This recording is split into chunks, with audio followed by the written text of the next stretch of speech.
I'll be right back. There's no quicker way to get into DFS. Play Super Draft today and see for yourself.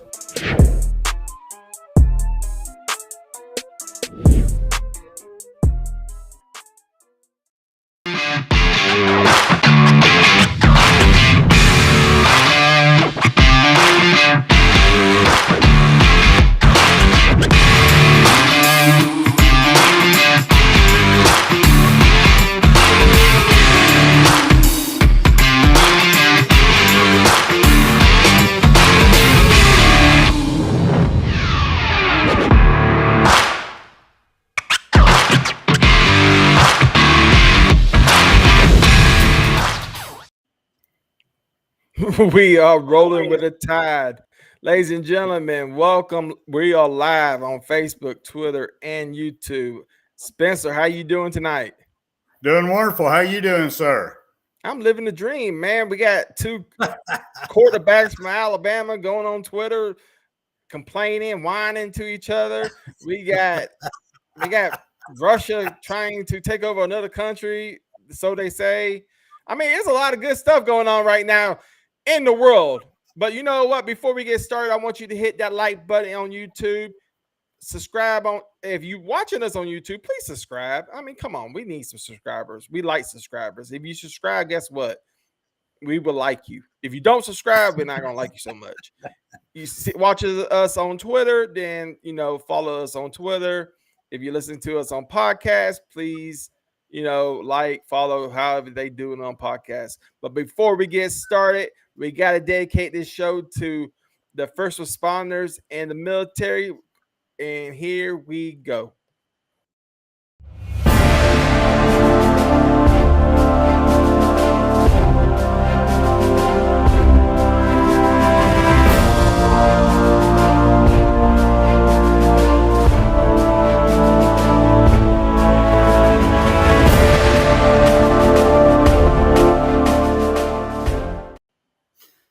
It is my great honor to dedicate tonight's show to Chief Chuck McMillan. Chuck joined the Chattanooga Fire Department in 1985. Chuck retired the Battalion Chief Green Shift from Station 1. Chuck received a life-saving award while a lieutenant at Station 14 in 1999. On Christmas Eve at 4 a.m., firefighters arrived on scene of an apartment fire. The apartment was engulfed with intense flames and toxic smoke.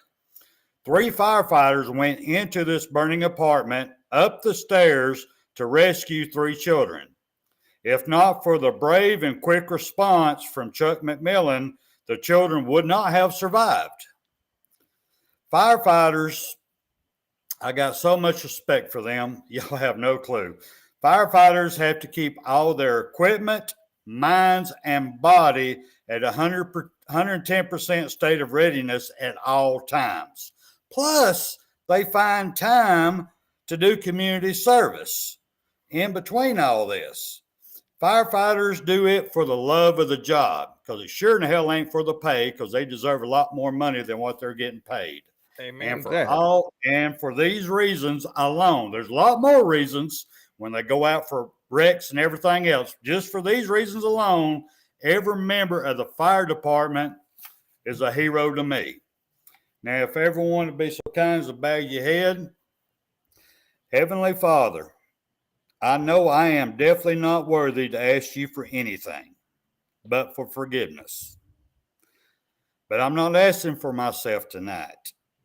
Please look over and protect all the firefighters, all the House representative and personnel and their families.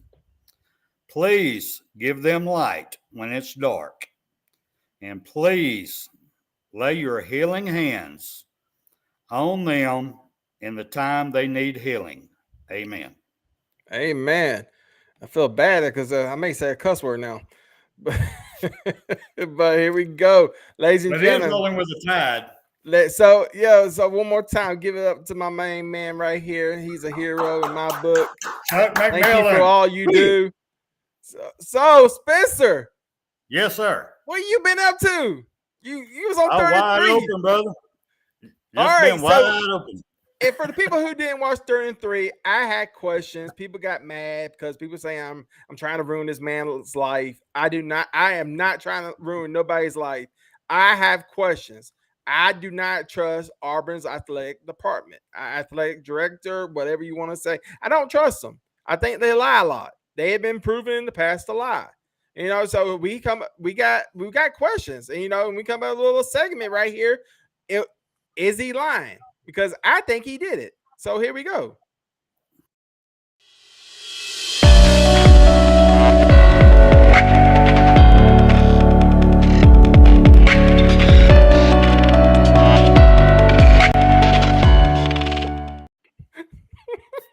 Okay, maybe that was a little too far. You ain't right. You ain't right. But I mean, for the people on the podcast, it was Brian Harsin stroking a thing from the movie Ted. Yeah, Anyway, all right. You don't have to go into detail. Okay, so anyway, my point is $21 million to Gus Malzahn. If they would have had to fire Coach Harsin, it would have been another $18 million. That's $39 million out of pocket. And then you got to hire a new coach. All right. I think they're trying to save money. I don't think they're telling the truth. I think he did have an appropriate relationship. And people are just kind of throwing it under the rug, which is okay. I do not throw stones because I live in a glass house. I am not perfect. Another man's sins is not my sins, and I have no right to judge. What I am saying is that you're guilty, okay? And you got caught, and that's all I'm saying. That's it. I don't think anybody's telling the truth here. I do not think anybody is being honest. Spencer, what are your thoughts? Well, the best way I can sum this up is the same thing my wife tells me, is cheaper to keep him. It would cost more money to get rid of him than to keep him. So I think that's kind of where Auburn's going with this. It's cheaper to keep him. Now, I hope he learns from this and can hide his off the field antics better. Because Auburn don't need no more headaches. I thought you were going to say something else. You better have that. Almost that did. Almost did. You better have that strudel. I mean, look. My thing about it is this. Look, okay. Like I said, I'm not out to get the man. He coaches for Auburn. I just don't. I mean, he's irrelevant to me. I mean, Auburn's irrelevant. You're giving your opinion. I'm giving facts. I don't do opinions. I get facts. I don't trust the Auburn athletic department, and I think they're crooked. And I think the whole city of Auburn's crooked. That has nothing to do with the university or the Auburn football team. I don't like the city of Auburn. Facts. That's your opinion. No, it's facts. The people of Auburn are stuck up. That's facts. You never been to Auburn, but back to Auburn football. Back to Auburn football. Coach Harsin. Okay. I'm just asking questions. Why would y'all lie about it? He got caught. Just say he got caught. Look, we're keeping them. Just like Stingray tried to prove a point. He was like, same thing happened with the basketball team. This happened. He got suspended. Okay, see, you will keep a coach if they do something unethical. So don't say he didn't do it when he did it. There you go. That's all I'm saying. But it's cheaper to keep him. You're right. And we get it. Brian Harsin, congratulations. 3 to 4 more years of being a loser at Auburn. Congratulations. Next topic. Tyler Vanderbilt offensive lineman Tyler Steen. Steen or Sheen? Steen. Tyler Steen. I guess he figured out that in the SEC you can win national championship. So right now he's trying to transfer. Right now Alabama's looking at him. Come March, he's going to LSU. What do you think about our man number 54 for Vanderbilt? Well, actually, I've got to study some film on him today, and I got a couple of things, some positives and some negatives. He's a 3-year starter for Vandy. He's 6'5", 315 pounds. He has played both sides of the offensive line, which is awesome. That means he can be used in many ways. He has 2 years of eligibility remaining, which is awesome for any team that gets him. Now, last year with Vandy at left tackle, his grades were at running and blocking 68.7. His grades at pass blocking 59.9. Now, considering how they grade people is if you run 100 plays in a game and you get 90% of your assignments correct, that is a solid game by everybody. Well, he has 68, let's say 69% on run blocking. And while I was watching his shows, he actually did pretty good on it. It was just his transitions from when they double team somebody to go off of them and get to whoever was blitzing. Now, the 59, let's say 60% of the pass blocking, that's way below, 30% below a solid game by how they grade people. So we have Bryce Young. We need people to protect him. But I believe if he comes to Alabama, we'll be able to teach him the technique, the foot, and the hands. He's got the strength. Just nobody's took the time to teach him the techniques. I think he'll be a great addition. Well, hell, if he comes to Alabama, maybe he can teach our offensive line how to block. Because, I mean, damn. But, hey, we made it to the national championship. Roll Tide. You're more than welcome, Chuck. Chuck McMillan.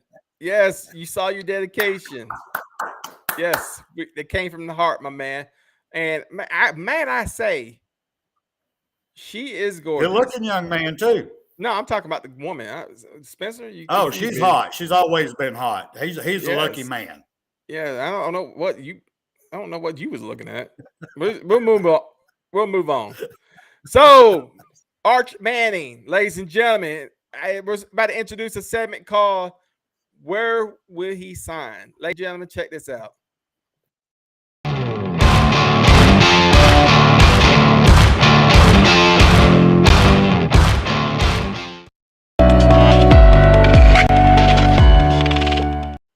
Oh, Brian Harsin is stuck in there. Jesus. Where did he come from? Okay. Anyway, go ahead. Hey, it's not my fault. Man. He's a horny little guy. Oh, man. Hey, that's not. Hey, look, Brian, he's got to get it. So listen, Arch Manning, 2 schools, yes, Texas, Alabama. Where will he sign, Spencer? Well, this one's a hard one for me, very. We have so much talent that's already in our quarterback room. Ty Simpson comes to mind, but he already manned up and said, man, I'm ready. I'll ride the pine. I'll help any way I can just to be on this team and win championships. Well, Arch is not going to be that way. He's going to expect to come in immediately and play. And I'm having a hard time believing that he's going to sign with Alabama in 23 with O'Brien as our offensive coordinator. Unless he approves something totally different this year than what he did last year, it's just I'm twisted on this one. Now, Texas, well, that's where the money is. Perfectly honest with you, the head coach is not the offensive coordinator. So he's not going to be working for the head coach. So I don't see that as a draw unless it's about the money. That's all I got to say on that one. Yeah, it's about the money, dude. NIL, Texas, all that, oh my goodness, all just he'll be rolling in the dough. Let's face the facts. Look, Arch Manning. I've been watching a lot of stuff on Facebook and social media about Kobe Bryant. He like old videos of him in high school, going to class and stuff like that. And I think that's what's going on with Arch Manning. I think he's like today's Kobe Bryant. And you say, well, Kobe Bryant went to the NBA. I understand that. LeBron James went to the NBA out of high school. Right. Kevin Garnett. I get it. I understand. But let's face the facts. Now these players can start getting paid. Now these players are going to start signing endorsements and getting paid off the likeness. Arch Manning comes from a family of his uncles are what freaking Super Bowl champions. I mean, legends at Ole Miss and Tennessee. Definitely legends. The father is if you look up Ole Miss, his grandfather is Ole Miss. I mean, that's I mean, he's from football world. I mean, we can't forget how his uncle Peyton got screwed out of a Heisman Trophy after he broke all the records in the world at Tennessee. Okay. Well, to a defensive back. Past tense. To a defensive back. Come on, really? Tense. If I'm going to lose and get embarrassed by a quarterback, at least I want him to win the Heisman. He played for Tennessee. It doesn't even matter. Okay. So there you go again. Well, look, my biggest hero of all time, Reggie White, played for Tennessee. So I mean, I get it. I'll give you that one. Yes. But I did not know he played for Tennessee when I looked up to him. If I knew that, I didn't even know Kevin Green. Kevin Green played for Auburn. I did not know that. I didn't. Kevin Green. First time I ever heard of Kevin Green was when he was in WCW wrestling, and him and Reggie White. But see, I knew Reggie White because he played for the Eagles and played for the Green Bay. But I didn't even know who Kevin Green was till he started wrestling. And don't feel bad when Tennessee won their national championship. I did not know the quarterback was from the state of Alabama until my wife told me. You didn't know that? So don't feel bad. No, I didn't know that. I thought everybody knew that. Well, your wife's smart. I see who got the brains in the family. Very intelligent. So anyway, I think he may sign with Alabama because I don't think that. I mean, because in 2023, Bryce this year he'll be a sophomore. No, he's a junior this year. He's a junior this year. He'll be gone. Yeah, he'll be gone. Yeah, he's going to win championship this year. Then he'll be gone in NFL. Yeah. So there we go. But ladies and gentlemen, it's time to talk. I know you're tired of listening to us talk. So let's bring our guests in right now. Ladies and gentlemen, this next man right here doesn't need no introduction. He's one of the all-time greatest wide receivers for the University of Alabama. Ladies and gentlemen, give it up for Matt Caddell. Matt, how you doing? I'm doing well. Hold on. Oh, my goodness gracious. There he is. There he is. He's still pretty as ever, too. What'd you say? I said, you're still pretty as ever, too. Look how young you still are, man. I feel bad. We got one more guest coming in. We got the host of the Bama Standard. You can catch the Bama Standard on the Justin Network every Tuesday at 6 p.m. Central, 7 p.m. Eastern. It's breaking Bama news and interviews with the Tad legends, ladies and gentlemen. Justin Riley. Justin, how you doing today, sir? What's up, fellas? What's going on, Matt? Man, how you been, brother? I'm doing well, man. How are you? Man, we're almost at the weekend. Things are looking up. You know, right? I'm excited. Well, look here, gentlemen. I know this is one big reunion. We got Matt Caddell, who's part of the CTS family, and Justin's finally crawling back to the CTS after is that 6 what it months. is? That's exactly what it is. It's true story. We're gonna break the third wall. We're gonna break the third wall. I've been our original guest canceled, and I was like, "Hey, Justin." Begging. So basically, no, actually, folks, what it was is he called a temp service, and I'm what they provided. Now. All right, so we got to get down to business. Okay, yes, look, please. Let's do that. I don't know how it happens. I don't know what goes on. I don't know how coaches get paid.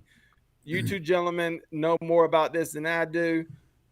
I think Auburn athletic director is lying to us. I think Brian Harsin is guilty. I think they're lying to us.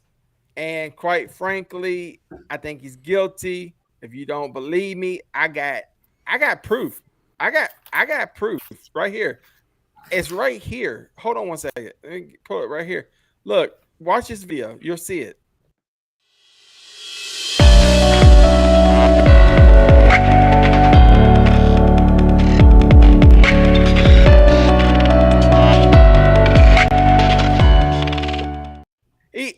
He said it right there in the video. I did do that. And then one thing I do have to say here. I pretty much had the theme for my next nightmare from that video. So tell me, what are your opinions on it? It's getting thrown under the rug.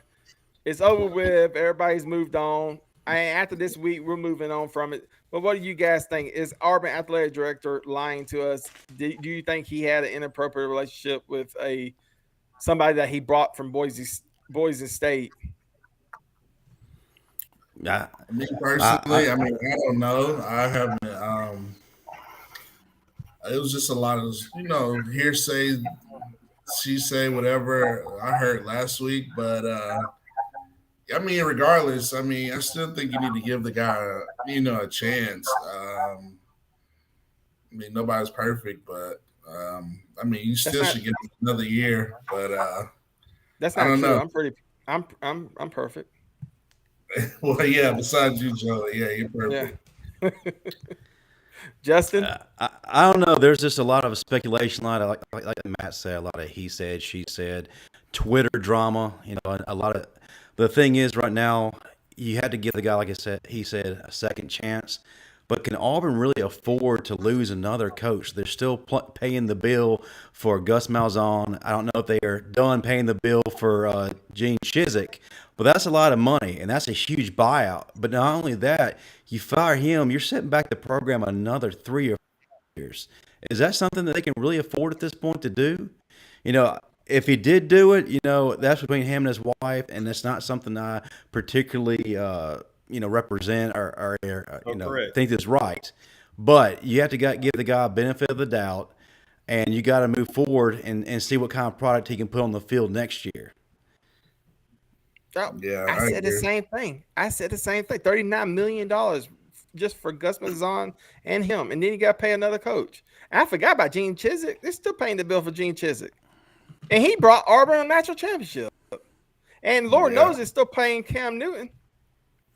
Well, the other question is, you got to ask, though, if they fired him, who do they realistically hire right now to fill that position? What big name is out there? There isn't one.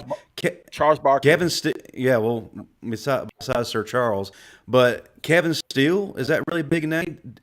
What you be looking at is somebody just to be a Band-Aid, a temporary fix until a bigger coach can come along, similar to what happened at Ole Miss when they finally made the hire of Lane Kiffin. Well, with that said, hey, look, I think y'all gonna suck anyway, so I don't give a damn.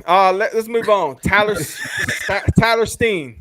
What do y'all know about this young man? 3-year starter for Vanderbilt. I guess, like I told Spencer, he found out that you can win championships in the SEC. So he's coming to Alabama. So he's visiting LSU in March. Where do you think he's going to go? I don't know. I just heard the news yesterday. So I don't know. Saban's always looking for top talent, but I think more so it's a new offensive line coach. I think he's really good, and he knows what he needs. I agree. I think the biggest thing right now is, like you said, SEC. A guy who has experience playing the SEC. He knows what to expect and what kind of product he needs to put out every single week to compete at a high level. He's played in 40 games, started 33 of those, responsible for Keyshawn Vaughn, who's now with the Buccaneers, having 1,200 plus yards. And what Coach Saban really needs, and what we need on the offensive line is a guy that is a blue collar, hit you in the mouth dog, a guy that who can play both tackle positions. Guys, last year we gave up 39 sacks. We don't need to do that. And on 3rd and short, We didn't convert a lot of those. Now we got Eric Wolford in, who's wanting this type of guy, a guy that can contribute to that Joe Moore Award winning tradition at Alabama. What Doug Marrone put on the field last year was absolutely atrocious. I mean, you got a guy who be coming in with quick feet, great hand placements, very violent pass blocker, excellent run blocker. He's kind of the whole package. I mean, it gets Alabama guys excited. Also, remember last time we went to the transfer portal to pick up an offensive lineman? It was Landon Dickerson. Struck gold there. Can we do it again? Yeah. That is so true. Hey, Matt, I got a question for you. Well, Yes. actually, I've got two. One of them's going to lead into the other one. You still putting stickum on your hands? You catch Oh, no. Okay, just checking, man. It's Right funny. That's what they did back in the like 70s and the 80s and the 60s. Like, that's how That's they played. my age, man. Man, But you watch those little NFL stories. It's hilarious, man. well, we used to do it in college also. I'm an old man, the reason I was asking. But what do you think about Archie? Where do you think he's going to go? Or Arch? Where do you think he's going to go?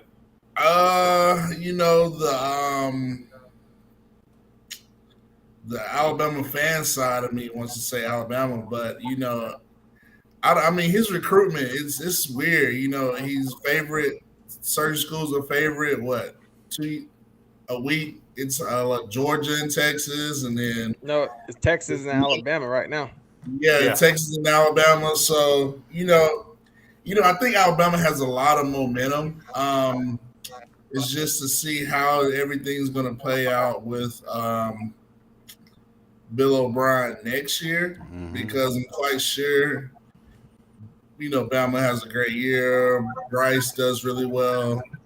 Some NFL head coach is going to want, who's ever drafted Bryce, probably want to hire Bill O'Brien as the OC. So what I heard they really like O'Brien is what I've heard. So, I mean, it just depends on how long we keep O'Brien, I think. But I think we got a good shot. I think it's going to come down to us and Texas. I think Texas is kind of, ever since they made the statement coming to the SEC, I think they kind of opened the eyes of her. So, but yeah, I think it's going to be interesting. I would love to have him. I would love to have him in Tuscaloosa. I think that you'll save him 2 more championships. I agree totally, sir. Justin, I'd like to ask you the same question, but I want to do a follow-up with you on it. Since he's a 2023 recruit, I know he's named 2 teams. Well, we've seen recruits come and go who even went, I'm going here, that flips at the end. So if he even says Alabama or Tennessee, who do you think he would flip to? Well, I'm going to be honest with you. His choices aren't down to 2. It was found out, according to Justin Smith of Touchdown Alabama magazine, he still has 6 schools in the mix. And I'm going to be quite honest, if it's not Alabama, you got to think that both Texas and also Ole Miss are going to come hard for him. Don't think the Ole Miss is going to go quietly into the night. We all know Lane Kiffin is a quarterback whisperer. He can develop quarterbacks. Look at Matt Corral. He's played himself into a first-round draft pick, could possibly be a top 10, top 15 draft pick. And my next question is, does Alabama really need him? We have Jalen Milroe already there, and we have Todd Simpson from this recruiting class. But I know Saban likes to get a quarterback with every recruiting class. And, of course, having Arch Manning as his next guy is definitely appealing, but that's not the only guy we're looking at. We're looking at a 5-star, 6'5", and please forgive me if I mispronounce his name. I'm from Mississippi. Nicholas Amaleva. The guy can throw balls into a tight window, very accurate, just a flat-out stud. Only thing that's the downside is he's 6'5", 200 pounds, so he's going to have to put a little extra muscle on. But, of course, with Dr. Ray, he'll do that at Alabama. Of course, See, what I've heard, not to interrupt, but I thought he, to me, showed more interest in Alabama than more so than Arch from what I'm seeing. Yep. I can easily see him being in one to come to Alabama more so than Arch. But he has one fallback. He has one problem though, Matt. His last name's not Manning. I know. Well, I I mean, think that that, maybe that thing carries a long way. Yeah. I think the Arch is like you was mentioned earlier, is looking at the situation with Bill O'Brien. Is he going to be around? That's being tossed up right now. He didn't get the NFL job, so he's coming back. So second year is his prove it year. Will he beat Alabama after year two? That's a good question. I seriously don't think that Georgia is a serious contender in this. Let's face it, they can't develop quarterbacks there. I don't know if it's can't or won't. So I don't think that he's going to go to a school like Georgia where the quarterback is not the focal point. He's not going to see progression. He sees that under Lane Kiffin. He sees that under Steve Sarkisian. Justin, got a question for you, just feeding off of that, off of Right. O'Brien. Do you know if O'Brien even got an interview in the NFL? 'Cause I haven't heard of none. Yes, he got interviews with the Jaguars, Jaguars. and the Vikings, I believe. But other And than he that, actually showed up for him and actually went to him. yes, he did. But I guess, as we have seen, it did not pan out. So back to Tuscaloosa he goes. I'm telling you what's gonna happen. Bryce is gonna be the number one pick next year. And that's what a lot of teams are probably gonna be like, well, let's say he goes to like a Detroit or somewhere and they're Please looking. don't do that. I'm just saying. That's where Yeah. quarterbacks go to die. Hypothetical. Hypothetical. I'm just looking at the teams that are, usually picking for the number one pick for something like that. I can see O'Brien, a coach, trying to hire O'Brien, knowing he's going to draft Bryce, if that makes sense. That's just me. It does. Makes a lot of sense. Yeah. Matt, got another question for you, if you don't mind, sir. No worries. Under Nick Saban, all offensive coordinators, their second year has been their best. Actually Yes. winning championships in their second year. Do you see Yes. that happening this year? I think so. I think, because our offensive line was such a struggle, I think we had to maybe pass the ball more than what we should have. I don't think we had the confidence, and I don't think we had the effort from guys like a Billingsley or, that guy never gave effort. It would just baffle me. But I agree. I think with the new offensive line coach, I think that was the best move Saban made all offseason.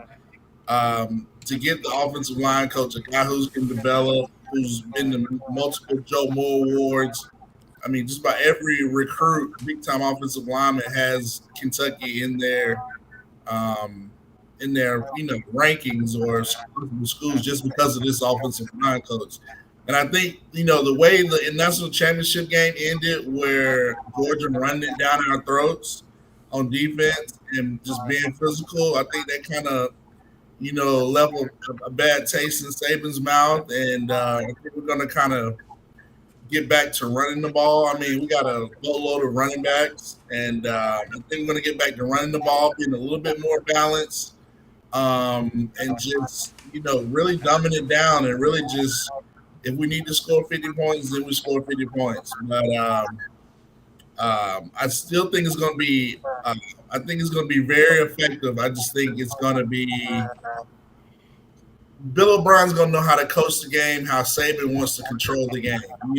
Right. Correct. Be passing it every down. Like if we can run the ball and, get this first down and do those things, play action, kind of milk the clock, keep the defense off the field. I think he's going to have a better handle of that, and I'm quite sure Saban is going to, with the offensive line coach and, having a better running game, I think we're going to be a lot more better with that. Well, Go ahead, George. Go ahead, man. No, go ahead, Spencer. Yeah, I got one more question I wanted to ask Justin Riley, because Yes, sir. I've seen him in the comment sections forever. Me and him's gone back and forth. I'm happy to see a face with it. But and it's an honor actually seeing you, sir. But my cool. question for you is, do you think after last year, Bill O'Brien will bring our jumbo package back in the running game? It all depends on how comfortable he is with his offensive line. Yeah. That's the biggest thing. I think that His hands were tied considerably this past season because of the poor offensive line play, the inconsistent offensive line play. The best game we played really wasn't until game 12 again and against Georgia, and when we put Seth McLaughlin into the lineup, then we finally had stability. But I think a lot of that also had to do with the fact that Joe Pendry came back into the fold and put his hands on a lot and actually brought fire out of that offensive line, something Doug Marrone could not do. Our new coach has a lot of fire. Like we've mentioned over and over again, Joe Moore award-winning guy. Correct. If he can right the ship quickly, and I believe he can, and he's confident with that offensive line, yes, you're going to see that jumbo package. You're going to see that stable of running backs doing a whole lot more than what you saw this past season. And to piggyback off what Justin was saying, I mean, you probably going to see it won't just be Bill O'Brien's offense. It'll probably have some shades of Sean McVay or Callahan, things you kind of saw in the NFL that really worked, that I think we have an offensive line we can depend on. I mean, we'll probably be able to be 8-10 guys deep, that we can actually open up the playbook even more, because I mean, gotta hope you're right. I hope you're right. I believe we'll be able to open up a little bit more. So, to Justin's point. And not just there. Look at wide receiver. How is this wide receiver group that's coming in or coming back going to adapt? Jermaine Burton's the guy with experience. He's a stud. He's coming in. What about the other guys? Is Ja'Cory Brooks going to build off this past season? Who's going to be in the slot? Is it Christian Leary? Is it JoJo Earl?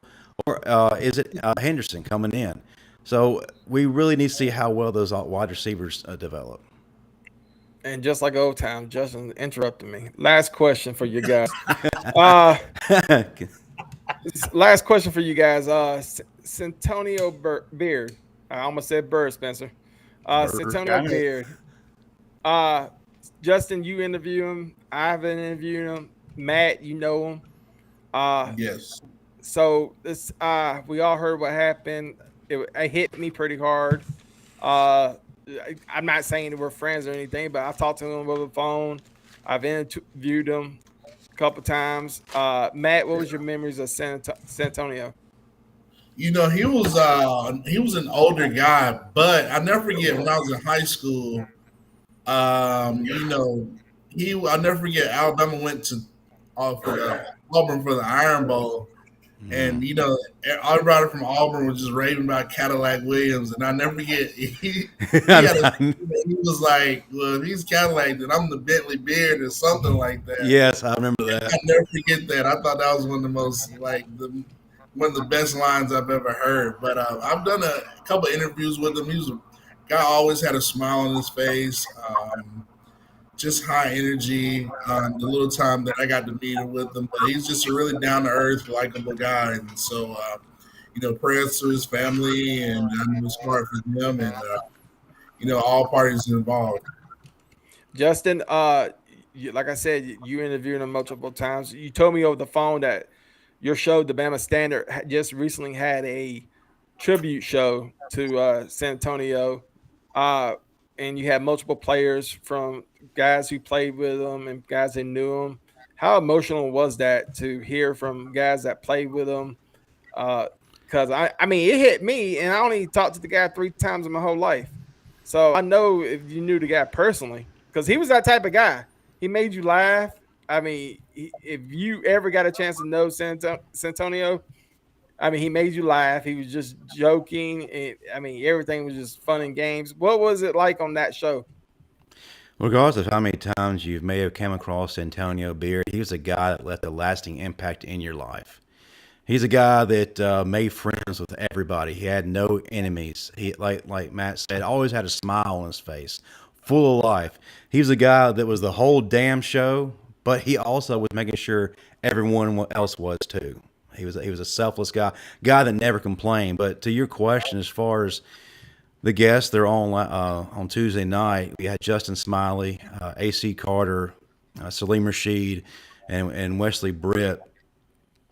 Seeing them just broken, that was tough. It's already tough experiencing a loss because I went to school with Santonio. I experienced the greatness that he was live in person, what he did on the plains, like Matt just said. I remember the quote he made to the Crimson White that he was talking about. Yeah, I remember being in the Galloway. stands. Yeah. Yeah, and then being in the stands. Yeah. In the 2002 game against Ole Miss, where nobody thought we were going to have a chance, we beat him like a drum. He ends up tying a school rushing record with 5 touchdowns. Then we go to Knoxville, Tennessee, where we have not beaten Tennessee in 6 trips. We break that streak because of what he did. And what was great about Santonio was anytime an analyst, a fan, whoever said Alabama's got no chance, man, I knew, okay, Santonio is about to get pissed off, and it's about to filter into everybody around him. And, man, every one of those games, we showed up and we rocked the house. Like I said, Tennessee, Auburn, Ole Miss, and the list goes on and on. He just was a phenomenal guy, excellent teammates, a guy that always got people around him fired up. Just never quit, never complained, no matter how tough things got. And it was just a joy knowing him at Alabama, and then interviewing the couple of times that I did get to interview him. And fortunately for me, he was one of the last interviews, that one of the last interviews he had was with us, and that meant a lot. And I actually re-aired that clip here recently for his family and friends, but it meant a lot to his family and friends for people to show any kind of outpouring of love towards them and towards Santonio. But I kind of veered off. But to your point, Joey, it was tough seeing these guys. They're normally just passionate, outspoken guys, especially AC Carter. AC Carter, anytime you meet with him, you felt like you just got out of a revival. Just got you so fired up, so driven, ready to run through a wall. Seeing just him broken down, it was tough. And it was tough for me to try to keep the show going and add points because of seeing the hurt that those guys were going through. Oh, you haven't checked that show out? Please do. It's on the Justin Riley Network. And if speaking of AC Carter, on a lighter note, go to Alabaster. It's one great bakery there that he's on. Mm-hmm. So he's another. I heard it's really good. It is really good. Burt's Desserts. You get 30 pounds just talking about it. So, fellas, this is the sad part. Matt, I hate to see you go, but I told you 15-2. Tell everybody where we can find you. Just hit me up on Facebook. Please don't say Tinder. Oh. And please don't say OnlyFans either. No, I have none of those. You can see my feet. My feet is on OnlyFans right now. Go ahead, man. You're hilarious. Spencer enjoyed it. Justin enjoyed it. But yes, sir. You hit me up on Facebook, Twitter. I just got finished watching. High school quarterbacks, just kind of rank them just to see who's like really, really, really the best. But I'm sports guy. Just hit me up, man. Anytime you need me, Joey, I'm here. Spencer is a pleasure. Justin's a pleasure. Roll Tide. Y'all take care. Roll Tide, brother. Right. Good to see you Don't again. go nowhere. Hang on. We got to say goodbye to Justin. Justin, my last question to you is, where did you get this radio voice? This new voice of yours. When you was with the CTS, man. You see that mic he's got? When he was with the CTS, he sounded like me. Now all of a sudden, I feel like I'm talking to a real DJ. I'm like, he's big time. Well, I don't know if you know this. You're gonna get. He's going to. I bet you $20,000 right now. He's gonna get a job at a strip club. Coming to the stage. And now, coming to the stage. Put your money ready. But I'm kind of a big deal now, so my voice has to go with that. You're good. You got it going on, Justin. Justin, tell everybody where they can find you, and please, like I said, don't. I know you're on Tinder, so find him on Tinder. No, Justin, man, don't need any of that. You are. Go ahead. just to laugh at the people I see on there. I like to people watch, so prime place. But man, y'all can find me. Whoa. So you do get on Tinder? No, not at all. No, you just said I like to see the people on there. What are you talking about? Yeah, okay, go ahead. Did he just say he got on Tinder? Go ahead, Justin. I have been on there before, but that was like almost 10 years ago, back when it was actually a decent thing. And but I still have a profile. I don't know if it's active or what, but no, I stay away from that. But he has. We said a prayer. We said a prayer before the show started. Damn. So I'm on the prayer. Wait, okay? No, but seriously, if y'all want to find me, I'm on pretty much every social media platform. I'm on Facebook, Instagram at Justin Riley _7, Twitter at Justin Riley 7. You can also find the Bama Standard pretty much everywhere at the Justin Riley Network on YouTube. Like Joey said, every Tuesday night, 6 p.m. Central, 7 p.m. Eastern. We have a different legend every week. And we're usually joking on my co-hosts Marvin Constant and Bo Scarborough. It's quite hilarious. You can find the Bama Standard on Twitter at the Bama Standard. Same on Instagram and Facebook. So there is no excuse whatsoever for you to not find us. Ladies and gentlemen, we got two legends in the house, Justin Riley and Matt we Caddell. Thank you, gentlemen, for coming. And we will see y'all real soon. Thank you, gentlemen. Appreciate y'all. Glad to be here. All right, Spencer. Back. That was great, man. I thought it was a great show. Yeah. Now I gotta go throw all my teddy bears out in the backyard, though. But yeah. So, what are we doing for the weekend? What we got going on? Well, actually, I've got a clean house. That's my weekend chores: clean house, do the laundry. You gotta do that. I've got a guest coming over to spend the night, Sunday night, and that's just what I'm doing this weekend. And ladies softball. Got to watch all that. Okay. Well, I got to work. So, and then I'm going to watch the Elimination Chamber later. That I'm going to watch it pre-recorded. So that's my weekend. Other than that, I'm going to tell you what, honestly, you know what I'm doing right now? What? On the Peacock channel. I know you may not do wrestling, but I've been watching like all the 1982 wrestling. Like right now I'm doing like, World Class Championship Wrestling, and then Mid South Championship Wrestling, and then Mid South, and then what was the NWA Jim Crockett Promotions from 82. Right. I'm going down, and my goal is to go from 82 all the way to today's 88, 89, right. Where when I started watching wrestling. But who's your favorite wrestler? Who's my favorite wrestler of all time? Yes. Yeah. Hulk Hogan. Can't beat I have to go with the Warrior. I love the Warrior. Now, don't get me wrong. I like Sting, but the Warrior was just cool. I loved everything he did. I got. There it is. You're losing it with your screen there. Hold on one second. I got to show. I got to show. You never seen the belt? Nope, never saw the belt. Okay, let's take this shit off. There we go. There's those $100 blinds. Now you gotta understand. No, whoa, this is the cool part right here. Look at this. Signed by the immortal. Oh, it is signed. Yeah. So there he goes. Hang on. Keep it right there. Signed by the immortal Hulk Hogan. That's right. Well, only thing I gotta say about that is snap into a Slim Jim. Yeah, I'm gonna tell you. Only thing that this belt right here is probably worth $400, but it cost me $1,400 after buying the belt, getting it signed, and I still gotta spend another $1,000 getting it framed because it's so heavy.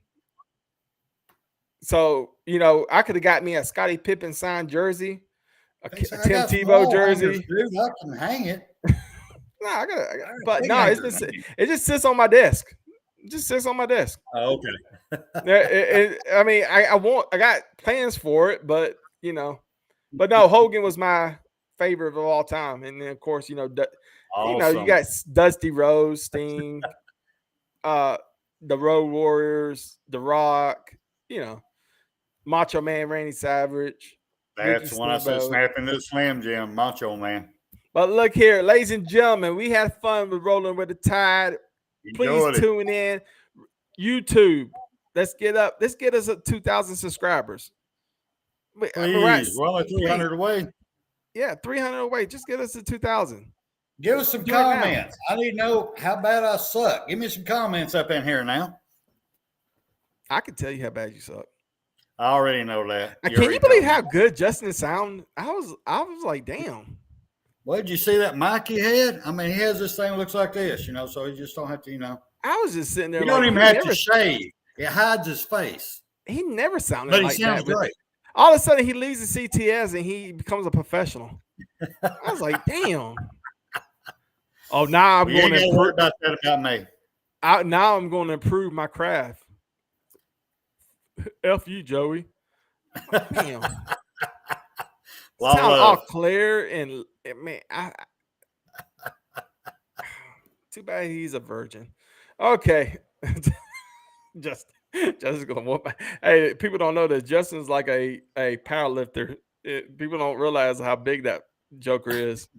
He's like I talk trash to him over the internet, but not in real life. Hey, Justin, how you doing, sir? Hey, what's going on? Nah, mother. Come get this ass whooping. Anyway, ladies and gentlemen, subscribe to our YouTube channel. Go follow us on Twitter, CTS Sports Room on Twitter, CTS on Facebook. Follow us, like us, do whatever. But please subscribe to our YouTube channel. If you don't want to watch us on YouTube, please go to our podcast, CTS Sports Room. You can catch us on Spotify, Anchor, whatever, et cetera, et cetera. Wherever you find your podcast, we're on there. So, ladies and gentlemen, we are out. We had a good time. Please catch us Tuesday with 3rd and 3. And we are out. Peace.